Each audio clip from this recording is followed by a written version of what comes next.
ঠিক যখন 12টা বাজে তখনই কেন্দ্রীয় যুবদলের বিপ্লবী সাধারণ সম্পাদক আব্দুল মোনায়েম মুন্না লেডিস ক্লাবে প্রবেশ করে।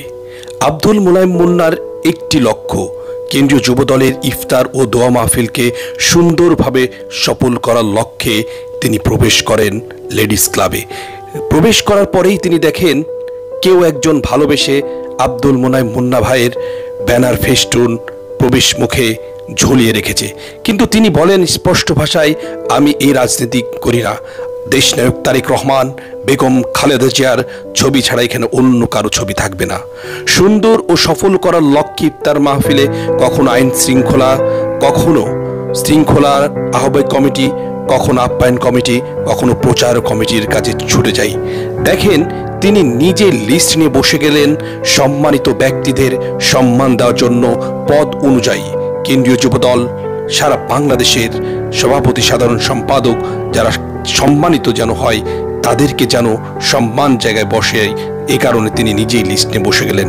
শুধু তা নয়, তিনি কখনো স্টেজ থেকে কখনো কেন্দ্রীয় নেতাদের নির্দেশ দেয় সুন্দরভাবে যেন সম্মানের সাথে এই প্রোগ্রাম সফল হয়, সকলে যেন দায়িত্ব পালন করে, এখানে ওখানে ছুটে বেড়াচ্ছে। এরই ফাঁকে ভালোবাসার সহযোদ্ধারা আব্দুল মোনায়েম মুন্নাকে সারা দেশ থেকে এসে একটু ছবি তোলার আবদার তো করবেই, তাই কাজের ফাঁকে ফাঁকে একটু সেলফি এবং ভালোবাসার সিক্ত হলেন আব্দুল মোনায়েম মুন্না। তিনি খোঁজ নিচ্ছেন কোন নেতা এখনো আসেনি এবং তিনি কার কি দায়িত্ব মোবাইলে খোঁজ নিতে নিতেই প্রবেশ করলেন সুলতান সালাউদ্দিন টুকু, কেন্দ্রীয় যুবদলের বিপ্লবী সভাপতি। তাকে টাইম দেখিয়ে বললেন আর বেশি সময় নয়, আর কিছুক্ষণের মধ্যেই দেশনায়ক তারেক রহমান বক্তব্য প্রদান করবেন, সকল অতিথি আসবেন। এই বলে কাজ কি হয়েছে এবং সুন্দরভাবে তিনি বুঝিয়ে বললেন। শুধু তা নয়, দেখেন গুম, খুন, হত্যা, নির্যাতনদের লিস্ট নিয়ে তিনি বুঝে নিচ্ছেন ঠিকমতো তারা যেন সম্মানিত হয় এবং ঠিকমতো তারা যেন ইফতার পায় এবং বসতে পারে।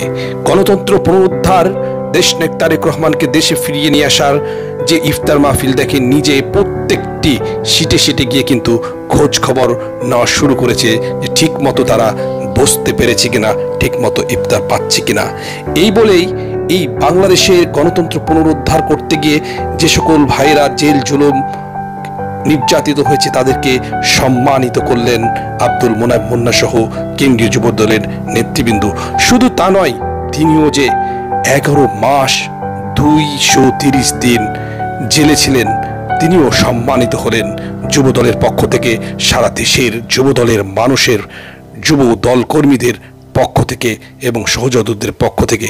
দেখেন শত শত নেতাকর্মী আব্দুল মোনায়েম মুন্নাকে ঘিরে রেখেছেন এবং সকলেই চেষ্টা করছেন অন্তত আমাদের প্রিয় নেতাকে একটু ভালোবাসা সিক্ত করি। নামাজ শেষ হয়েছে, প্রোগ্রাম শেষ হয়েছে, তবুও তাও যেন শত শত মানুষের ভালোবাসা তিনি পাচ্ছেন। তিনি সুন্দরভাবে বললেন, দেশনেত্রী বেগম খালেদা জিয়ার মুক্ত দেশনায়ক তারেক রহমান না আসা পর্যন্ত আমি পরিপূর্ণভাবে মালা গ্রহণ করব না। সুন্দর সঞ্চালনা এবং পরিচালনার মধ্য দিয়ে প্রোগ্রামকে সফল ও মণ্ডিত করেছেন আব্দুল মোনায়েম মুন্না। সহযোগিতায় পেয়েছেন তার সহযোগী যোদ্ধাদের এবং আপনি দেখবেন যে সন্ধ্যার পরেও শত শত নেতাকর্মী একটু হলেও তাকে ভালোবাসা সিক্ত করেছেন। বাংলাদেশ জাতীয়তাবাদী যুবদলের সম্মান শিক্ষা প্রতিষ্ঠিত করার লক্ষ্যে যে সকল ভুল ত্রুটি হয়েছে সেগুলোর জন্য একটু তো রাগ করবেই, কারণ তার তো একটি লক্ষ্য, দেশনায়ক তারেক রহমান কথা বলবে জাতির উদ্দেশ্যে, যুবদলের উদ্দেশ্যে। তাই একটু ভালোবাসার উচ্চ কণ্ঠে একটু শাসন করাটাই কোনো ভুল নয়।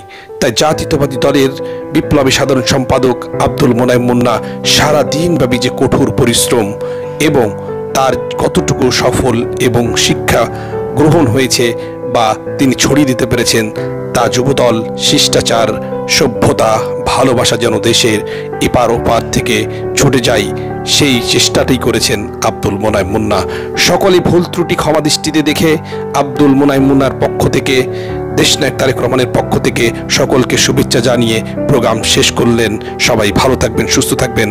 আল্লাহ হাফেজ। বাংলাদেশ জিন্দাবাদ। জাতীয়তাবাদী যুবদল জিন্দাবাদ।